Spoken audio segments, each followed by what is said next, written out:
Des autotransacts Allonge, réseau plus que pro pour la défense du consommateur, comme toujours. Alors, dans le cadre de notre principe de transparence, voilà pourquoi on fait d'ailleurs ce type de document vidéo. Voilà, l'idée c'est de montrer ce qu'on fait à l'atelier par mesure de transparence. On n'est pas là, et on le rappelle, pour expliquer aux consommateurs, aux particuliers comment faire leurs travaux chez eux. On est une entreprise et non pas une association caritative. Voilà pour l'aparté. Maintenant, on fait ce document vidéo puisqu'on vient de remarquer quelque chose sur le véhicule du client. Alors au niveau ici, vous avez le filtre à carburant, nouvelle génération, voilà, avec en dessous le bol en aluminium. Et puis les trois petites vis de torque de 15 ici, tac, tac, tac, trois petites vis, voilà. Donc ici, on a le capteur central, on le bouge un peu, on le décolle. Et puis après, voilà, on n'aura plus qu'à sortir l'ensemble. Donc là, on l'a déjà sorti de l'emplacement. Il y a deux petites vis de 8, tout simplement, rien d'extraordinaire. Puis après, il sort tout seul. Évidemment, on enlève les durites là, le capteur ici, présence d'eau.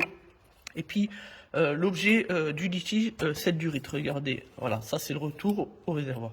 Là, on a un bricoleur qui est venu dessus, puis qui a cassé le petit loquet central, vous voyez, il manque le petit loquet. C'est la petite sécurité. Donc rien d'extraordinaire, puisque, voilà, on appuie dessus correctement. On a la durite qui sort, vous voyez. Voilà, il y a la durite qui sort, et on peut la rencrypter si on écoute bien. Vous voyez, et puis elle tient, il n'y a pas de souci. C'est simplement de sécurité, un verrouillage. Voilà. Mais là encore, voilà, on a des bricoleurs qui ne savent pas comment que ça fonctionne. Il suffit juste de libérer légèrement le loquet, d'appuyer autour avec un tournevis, peu importe, tac, et ça sort tout seul. Voilà. Et ça nous étonnera toujours de voir des choses comme ça, de casser des trucs qui n'a pas lieu d'être. Parce que franchement, nous, en plus de 25 ans de métier, on n'a jamais cassé ce genre de choses. C'est pas pour être prétentieux, c'est juste pour dire que, putain, mais c'est comme dingue de faire n'importe quoi au point de casser des trucs comme ça. Et voilà, c'est... Quand on est munition, on est sérieux, on lève le loquet, ça va tout seul. Et après, on appuie sur le blanc ici et on libère, comme là maintenant on le fait sans le loquet forcément. Voilà, tout simplement. Voilà, ça c'est encore des brutes, etc., qui n'ont rien compris au métier de l'automobile, quoi. Voilà, donc du coup, oui, ça me rend dingue quand je vois des choses comme ça. Parce qu'après, il suffit qu'il y ait une histoire avec le client, et après, c'est le dernier intervenant qui en prend plein les dents, hein, c'est clair. Hein. Nous, en tant que professionnels sérieux et responsables, de toute façon, on va l'indiquer au client. On a déjà fait le petit cliché. On va l'en informer tout simplement. Même si c'est un bon client, il faut rester sérieux jusqu'au bout, tout simplement. C'est très important aujourd'hui pour restaurer la confiance avec les consommateurs de ne pas faire n'importe quoi. Vous voyez, donc ici, vous avez la cuve qui est la partie filtrante. Donc on va remplacer la cuve. Ici, vous avez les trois petites vis torque de 15, une, deux, et la troisième, elle est cachée derrière mon doigt, évidemment. Oui, voilà. Voilà, là, tac. Voilà.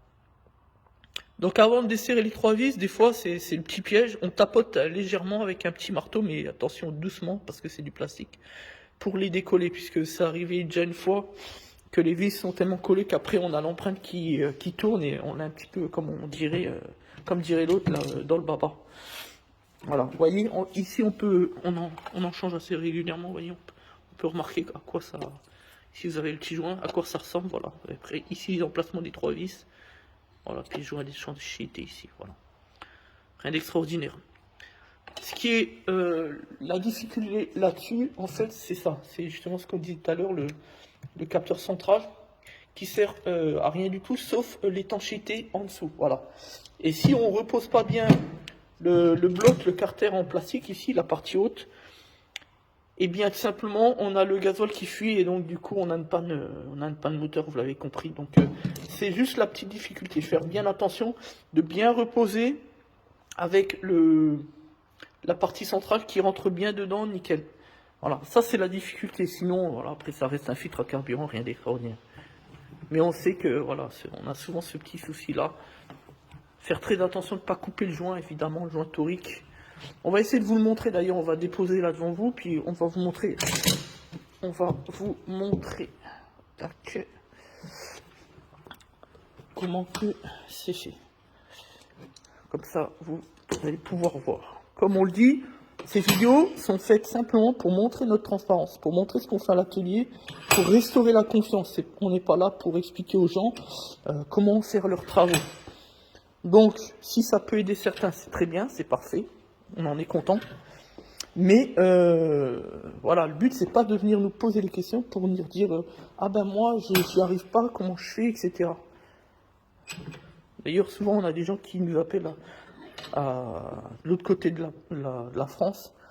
Et de toute façon, on ne peut pas intervenir à distance. Hein, ça, on veut bien être généreux, mais à un moment donné, voilà, on ne peut pas plus faire de miracles.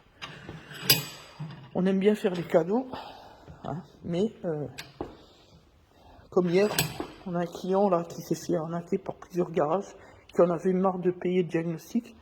On l'a fait venir, on lui a dit écoutez, le BABA c'est de faire un diagnostic, même s'ils en avaient fait plusieurs fois, auprès de plusieurs garages. C'est pas un argument, je veux dire, nous, on a besoin de travailler correctement, consciencieusement, et on lui a dit, de toute façon, c'est ce que vous attendez d'un professionnel, ben voilà, on a besoin de refaire le diagnostic. De toute façon, on lui a dit qu'on n'a pas dit qu'on allait vous faire payer, je dis simplement qu'on a besoin de faire un diagnostic. Vous voyez, on a des gens qui ont tellement peur de repayer, qui nous expliquent encore comment il faudrait qu'on procède, vous voyez. Et c'est ça qui est dramatique quand même. Vous voyez, c'est ça qui est dramatique aujourd'hui, c'est que le consommateur n'a tellement plus confiance au garagiste que finalement, eh bien, il veut faire à tout prix par lui-même sans comprendre qu'il n'a pas la compétence de le faire. Donc, quand on n'a pas la compétence, on ne le fait pas, simplement. D'ailleurs, voilà pourquoi le client est venu nous voir. Résultat des comptes, il est venu hier.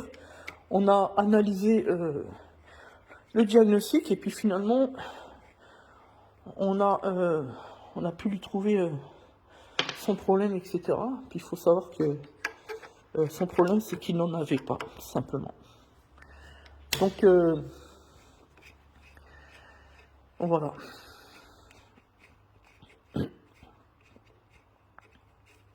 Donc là, on va vous montrer.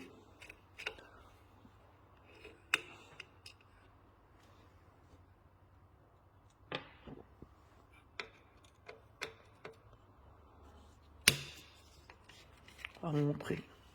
Souvent, quand on dépose, c'est pas là qu'est la difficulté, c'est juste au moment de reposer. On a souvent une difficulté, ça peut arriver par rapport au joint, qui est un peu chiant à reposer. Au niveau de l'axe central, je veux dire. Et c'est là qu'il faut faire attention, parce que si on force trop, on peut couper le joint, puis là, c'est un peu la merde, quoi. Tac. Donc là, on est en position sécurisée, vous voyez, donc il faut libérer comme ça. De telle sorte qu'il commence à monter tout doucement le truc, on le voit. Vous voyez, il monte ici, là. Tac. Donc là, il est monté, donc là, c'est bon. Donc là, on a enlevé les 3 vis, donc maintenant, tac. On n'a plus qu'à lever tout doucement.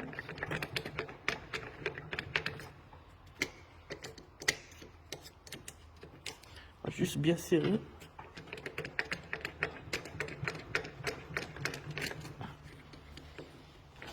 Le problème, c'est que le véhicule est arrivé hier. Donc c'est un peu froid. Et du coup, ce qu'on va faire, on va mettre sur pause et on revient. Voilà, donc on vient de déposer. Donc là, ce qu'on fait, on vide le gasoil. Voilà, pour éviter d'en mettre partout. Et on va remontrer. Voilà, tac. Allez, hop. Alors, voilà. Donc là, vous avez la partie, la tige. Et c'est là, c'est ce petit joint-là. L'idée, c'est de bien le dégraisser au nettoyant frein et ensuite mettre un peu de graisse au bout et de contrôler s'il n'est pas coupé au moment où on va reposer avec le nouveau filtre clac. Parce que ce joint-là, il fait l'étanchéité justement en bas, comme on l'a vu ici, en bas du filtre. Sinon, on a le fuite du coup et forcément, on a un moteur qui va tomber en panne, enfin un véhicule qui va tomber en panne, etc., un moteur qui va caler, etc. Donc ça, c'est très important, vous voyez. Et à la fin, lorsqu'on a reposé le filtre, ici, on le reverrouille comme ça, à droite. Donc là, comme ça, voilà, tac. Toujours à droite. en dessous le petit crochet là, pour sécuriser, pour pas que ça bouge. Voilà. De toute manière, ça bougera pas puisque on a une sécurité au bout et donc il y a un petit débattement, mais pas plus. Mais bon, voilà, c'est pour le principe et la forme. Voilà, donc toujours bien nettoyé, etc. Maintenant, on va attendre les pièces. On a la livreuse qui va venir dans quelques minutes, voilà. Donc là, sur le véhicule, on fait, vous l'avez compris, la révision complète. Voilà. Et ben voilà, avec tous les filtres, filtre à carburant, filtre à pollen, désinfectant clim par rapport au Covid, etc. Filtre à air, filtre à huile, l'huile moteur, etc. La vidange, l'ensemble des contrôles sécurité, etc., etc. Voilà, tout simplement. Donc là, on a fait le point. L'idée, c'était voilà de montrer ce qui peut arriver sur le filtre à carburant, non seulement avec les durites en clipta, comme on l'a vu tout à l'heure, et puis aussi au niveau de la problématique sur le petit joint. Voilà, ces nouveaux filtres en fait sont assez fragiles, il faut y faire attention. Merci à tous, c'était des Autotransact Talange, réseau plus que pro pour la défense du consommateur.